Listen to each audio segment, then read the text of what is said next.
what is the utility of looking at biomarkers when interpreting whether or not a treatment is helping in prion disease? Yeah, thank you, Brian. I think this is exact the situation where we need a biomarker, because of course when there is, for example, we will probably have different kind of studies in future. When we once we have a therapy, there will be probably a study or a therapeutic option for mutation carriers, that this might be different from those suffering from sporadic form of CJD.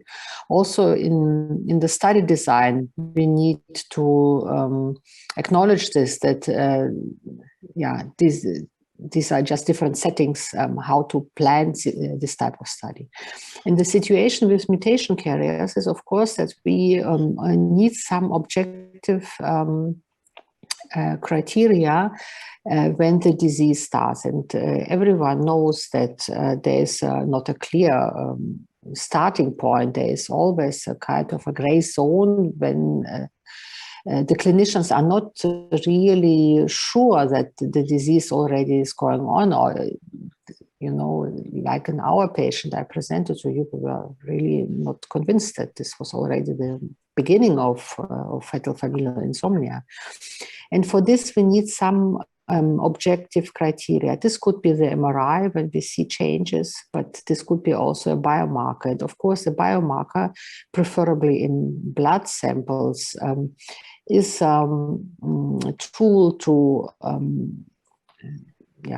which can be applied frequently, which can be done several times, and where we also can get some information that there's really an organic process going on. And this is, I think, one application in terms of trials. And the second one is, but we need to see if we have biomarker for this, but also could be the application that you could see, if you can see that the biomarker is not only high, but also maybe also going down. So to monitor the response to the disease, to the modifying trial is also important. And also for this, we need a biomarker, but this is a bit more complicated than for the diagnostic purposes. Thank you. And Simon, do you have anything to add to that? Well, I agree with everything that Professor Zer says. Perhaps, you know, I would emphasize the importance of biomarkers as tools in clinical trials by reference to diseases where we've done really well. And if I was to pick a couple, I might pick HIV/AIDS, whereby being able to measure the virus that is the cause of the disease and give treatments and change treatments to suppress the measurement of that virus in blood, we've essentially converted what was a universally fatal disease into a curable one. And by analogy with CJD, is it possible at some point we may be able to measure continuously, perhaps even in blood or spinal fluid, prions and keep them at a minimal level and see benefits? Another disease I might pick with a different type of biomarker would be multiple sclerosis. You know, going 20 years ago, that was practically an untreatable disorder. It's now incredibly treatable with maybe 15, 20 different treatments available. And those treatments were kind of ranked, optimized, selected, and chosen through clinical trials because the treatments had a really strong effect on brain scan lesion profiles as biomarkers.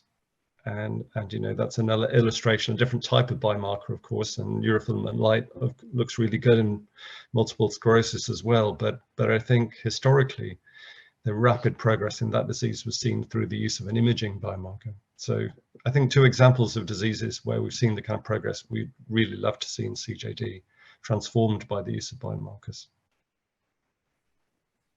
I guess the majority of prior clinical trials in prion disease have looked at survival as the endpoint of the study, whether or not the patient lives longer or not. And with a rapidly progressive illness like CJD, the delayed till diagnosis, sometimes family members will ask, well, what if you have a treatment that could potentially help, but you don't know it because it's being given too late.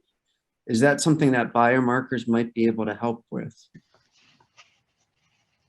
Shall I say something on that? Yeah, I mean, Brian, perhaps if I weighed in with that one. I mean, I think there's biomarkers and biomarkers, and I agree. And biomarkers are different tools. They're like a toolkit for laboratory medicine, and you know, it's through the use of biomarkers that we will get early and pre-symptomatic diagnoses, as Inga was describing with her blood tests, and that's, you know, it's, you know, imaging and RT-QuIC are already very useful at early stages, but maybe we can even take it further. Maybe a blood test will be needed to take it even earlier than that.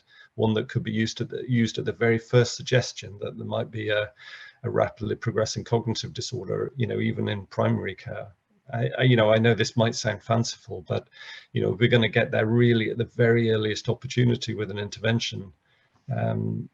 Diagnostic biomarkers for the very earliest stages could have a role.